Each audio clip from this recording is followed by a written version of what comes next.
Hey, thank you so much for stopping in to learn a little bit about the Cup.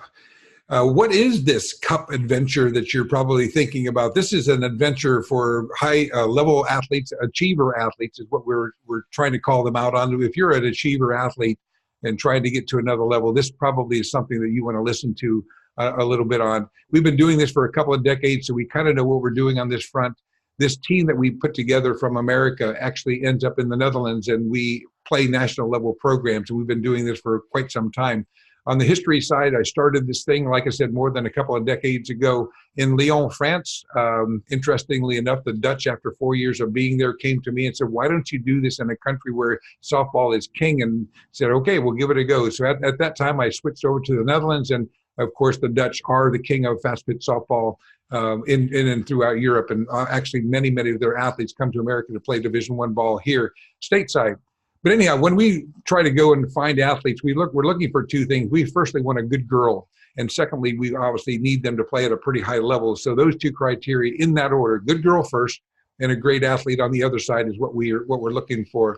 Our athletes last year, we came from 30 states, which was pretty cool. We got them from LA all the way to Long Island, and everything in between. It seems like I don't think there's too many states that we have not over the years taken athletes from, but we do take them from coast to coast. Our age group kind of looks like if you're in high school, grades 9, 10, 11, 12, you're probably in our sweet spot. Yes, we do take some collegiate athletes every year, but by and large, our sweet spot happens to be the high school athlete.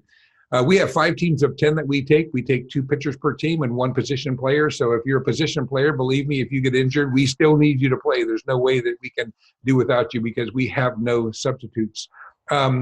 Honestly, these teams that we put together, it's been told to us many times in the past that our teams that we put together probably could beat most collegiate teams. So that's how good we are. So needless to say, don't think that softball is going to be the soft side of this adventure. So the softball is way up the scale on a great platform. We're pretty proud of that platform as well. We play national level programs. These national level programs are probably age average at maybe 23, 24, 25. When you're a national level player, if you're very good, you can be 7 years old or 87 years old. There's no such thing as 18, 16, 14, 12, 10. But these girls are just, if they're very good, they're on the national program.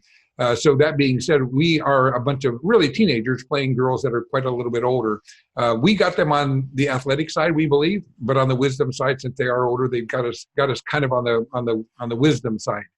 Going to go on to cost a little bit. Yes, there's a cost to this. I can tell you right now, 90% of our athletes that come aboard of the 5 teams of 10, that range pay nothing out of the family budget. 70% of their parents also pay nothing from the family budget.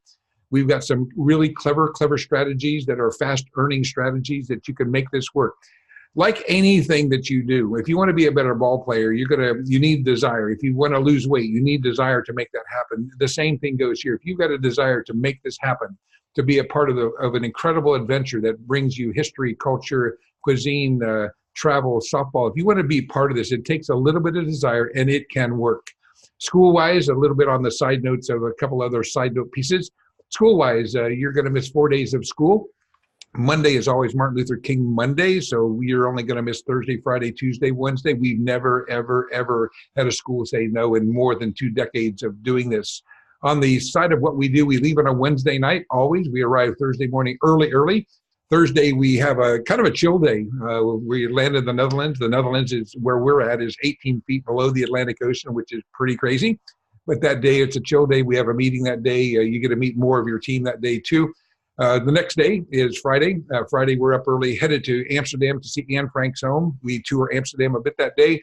That midday, we actually come back to where we're home based at in Rotterdam.